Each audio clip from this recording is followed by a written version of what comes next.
Hi welcome to our channel. ప్రస్తుతం మనతో పాటు ఇమ్మంది రామారావు గారు సీనియర్ జర్నలిస్ట్ ఉన్నారు. వారితో ఒకసారి మాట్లాడదాం. సార్ నమస్కారం. నమస్తే అండి. సార్, హరిరామ జోగయ్య గారు జగన్మోహన్ రెడ్డి గారికి షాక్ ఇచ్చారు సార్. ఆయన కేసుల పైన విచారణ చేపట్టాలని చెప్పేసి కోర్టులో పిటిషన్ వేశారు.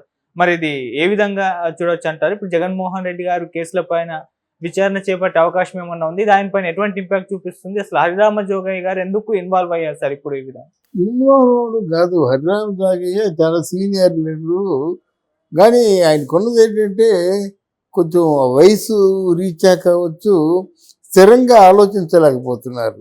లేకపోతే పవన్ కళ్యాణ్ గెలుపుకి ఆయనే ఒక ప్రధాన భూమిక వహించేవాడు. పవన్ కళ్యాణ్ గెలుపుకి ఆయనే మొట్టమొదటిసారిగా ఎంకరేజ్ చేసినవాడు ఆడి. తర్వాత ఇంకేదో మన కోరికలే ఉంటాయి కదా. అంటే అస్తవ్యస్తంగా ఆయన ఒక స్థిరమైన సంకల్పంతో ఉండకుండా, ఇప్పుడు మీతో వచ్చానంటే నాకు కావాల్సింది నేను చెప్పాలి, మీకు ఏదో మంచి చేసే సూచనలు సహకారం నా వంతు 10 ఓట్లైనా రాలేలా చూస్తే మీరు వస్తారు. అలాగే మీరు ఏ స్టాండ్ తీసుకున్నారో మీకే తెలియకుండా మీకు ముద్రగడ మధ్య గొడవలు అయిపోయి కాపు వాళ్ళందరూ కూడా తిరస్కరించేలా చేసుకొని ఉండడం వల్ల హరిరామ జోగయ్య గారు కొంచెం చపల చిత్తుడు అనే పేరు వచ్చింది. కానీ నిజానికి ఆయన బయటపెట్టేటువంటి అవసరాలు చాలా మంచి అవసరాలు. ఆయన బయట పెట్టేది ఏంటంటే ఇన్ని క్రిమినల్ కేసులు ఉంటుండగా విచారణ ఎందుకు ఇంత ఆలస్యం అవుతుంది? విచారణ ఆలస్యమైనట్టయితే మన నేరస్తుల్ని ప్రోత్సహించినట్టే కదా. అసలు మీ విచారణ ఆలస్యానికి గల కారణాలు చెప్పండి అని వారు కోర్టుకి లెటర్ రాశాడు. రాయాలి కదా. అంతకుముందు శంకర్ రెడ్డి రాయకపోతే జగన్మోహన్ రెడ్డి అరెస్ట్ అయ్యాడు కాదు కదా. కాంగ్రెస్ పార్టీలో లీడర్ ఎవరు ఉన్నారు.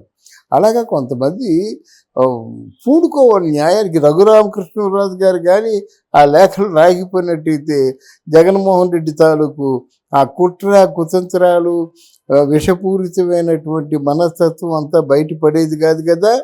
రచ్చబండలో ప్రతిరోజు ఆయన ఉతికి ఆరేశాడు. అదే కాకుండా కోర్టులు కూడా సమతుల్యంలో ఆయన తన అభిప్రాయాన్ని లేఖాస్త్రాలుగా సంధించాడు. ఇప్పుడు వాటి బేస్ పెట్టి మీద విచారణ జరుగుతుంది అన్నమాట. ఇప్పుడు హైకోర్టులో ఆయన మీద ఉన్నాయి మొత్తం 38 కేసులు ఎన్నో ఉన్నాయి. మళ్ళీ కొత్త కేసులు ఉన్నాయి. సాయంత్రంలోగా అరెస్ట్ చేసేయచ్చు ఆయన్ని. మరి ఇతర క్యాలిక్యులేషన్స్ ఇవన్నీ ఉంటాయి కదా. ఆ క్యాలిక్యులేషన్స్లో రాజకీయ గణాంకాలు ఉంటాయి. ఈ గణాంకాల్లో వాళ్ళు ఎటు మాట్లాడలేని పరిస్థితుల్లో ఉన్నారు. కానీ అసలు మొత్తం ఎవరెవరైతే స్కామ్లో ఇరుక్కున్నారో అందరినీ కూడా బయట పెట్టివచ్చు. అయితే ఇక్కడ ఏమవుతుందంటే ఇక్కడ రాజ్యసభలో ఉన్నటువంటి ఆ 11 సీట్స్ మీద కొంచెం ఆశావాళ్ళకి అదొకటే అడ్డు ఉంది. లేకపోతే జగన్ ఎప్పుడో తను తగిలేసేవారు అన్నమాట జనరల్గా. అయితే ఇక్కడ జగన్మోహన్ రెడ్డి అలాగని మీ బీజేపీ పార్టీలో చేరుతానని రాయబారాలు పంపిస్తున్నారు. జగన్ కానీ బీజేపీ పార్టీలో చేర్పించుకున్నట్టయితే వాళ్ళ అస్తిత్వానికే ఒక లోపం అవుతుంది. అస్తిత్వం అంటే పార్టీ ప్రతిష్టకే భంగం కలుగుతుంది. అందువల్ల లేడు. పోనీ కాంగ్రెస్ పార్టీలో చేరుదామంటే అని ఇప్పుడు ఏం చేస్తున్నాడంటే వచ్చే 5 ఏళ్ళు ఇక్కడ ఏదో విధంగా కోర్టులు మేనేజ్ చేసుకొని మళ్ళీ వచ్చే ఎలక్షన్లో తప్పకుండా నేనే గెలుస్తాననే ఉద్దేశంతో ఉన్నాడు. అందువలన ఈ లేఖలు పెరుగుతాయండి. ఇప్పుడు చంద్రబాబు కూడా కొంచెం ఇదేదో మన ఆంధ్రప్రదేశ్కి రాబోయేటువంటి 1 సంవత్సరం షెడ్యూల్ వరకు ఆర్థికంగా పరిపుష్టి చేసుకోవడం కోసం ప్రయత్నాలు చేస్తున్నాడు. ఆర్థిక పరిపుష్టి కావాలి. లేకపోతే 2 రోజుల్లోనే అయిపోయింది నా పరిపాలన అంటారు, 3 నెలలు అంటారు, 6 నెలలు అంటారు. అలా కాకుండా మన పెట్టుబడులు వస్తున్నాయి. ఆయన మొదట చెప్పింది 10 లక్షల కోట్లు పెట్టుబడులు వస్తున్నాయి. ఇంకేదో కార్ల కంపెనీ ఒకటి వస్తుంది. వాళ్ళు ఇండస్ట్రీస్ వస్తాయి ఇండస్ట్రీస్. ఆయన 1-2 సంవత్సరాలు పూర్తిగా ఇచ్చిన మాట తప్పకుండా జనాల్లో మళ్ళీ మొహం మొత్తకుండా చేస్తాడు. ఆయన చేయగలడు, సమర్థుడు కూడా. మరి ఈలోగా ఏదైనా కొంచెం సయోధ్య కుదిరినట్టయితే వెంటనే మోదీ గారికి చంద్రబాబు నాయుడు గారి తాలూకు అవసరం వచ్చింది అనుకోండి. ఫర్ ఎగ్జాంపుల్ ఇప్పుడు చంద్రబాబు ఏమిటి అక్కడ చక్రం తిప్పే సమర్థుడు, కొంతమందిని తన వైపు తిప్పుకోగలడు. కనుక చంద్రబాబు నాయుడు తాలూకు అవసరం వచ్చిందనుకోండి, ఇమీడియట్గా జగన్మోహన్ రెడ్డిని అరెస్ట్ చేసేస్తారు. అంతే. హైకోర్టులు చూసేశారు, సుప్రీంకోర్టు చూసేశారు. మన జగన్మోహన్ రెడ్డి గురించి అందరికీ తెలుసు. ఈరోజు హరిరామ్ జోగి లెటర్ రాస్తేనే తెలుస్తుందని చెప్పడం కాదు, అందరికీ తెలుసు. ఎవరికి తెలియదు చెప్పండి? ఎంత ఎందుకు? ఇప్పుడు జగన్మోహన్ రెడ్డి చాలు డీజీపీని, జగన్మోహన్ రెడ్డి చాలు సిఎస్ని అడిగితే మొత్తం చెప్పేస్తారు. ఇప్పుడు అజగతి చేస్తున్నాడు. పవన్ కళ్యాణ్ కృష్ణదేశాన్ని తీసుకొచ్చాడు. మొత్తం వాళ్ళకు ఓపిక ఎక్కువ, కష్టపడతారు వాళ్ళు. మొత్తం ఈ 5 years తాలూకు టర్న్ ఓవర్, 5 years తాలూకు యాక్చువల్స్ని బయట పెట్టమని చెప్పాడు. కొన్నాళ్ళు తెలిసిపోతాయి అన్నమాట, రికార్డులుగా తెలిసిపోతాయి.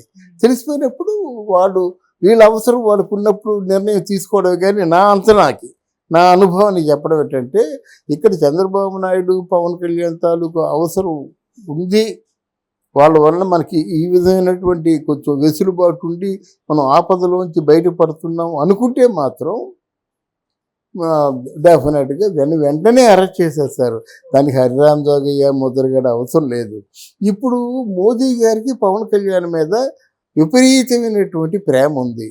ఎందుకుందంటే సెంట్రల్ సిపిఆర్ఎఫ్ పోలీస్ ఫోర్స్ ఉంది చూసావా, వాళ్ళు చెప్తున్నారన్నమాట, ఏమండి మా వల్ల కాదండి, పవన్ కళ్యాణ్ తాలూకు సభలకు వచ్చే జనాల్ని ఆపడం మా వల్ల కాదండి, చచ్చిపోతున్నాం అని చెప్పేసి వాళ్ళు ఒక అంటే కంప్లైంట్ కాదు, ఒక అపీల్ చేశారు.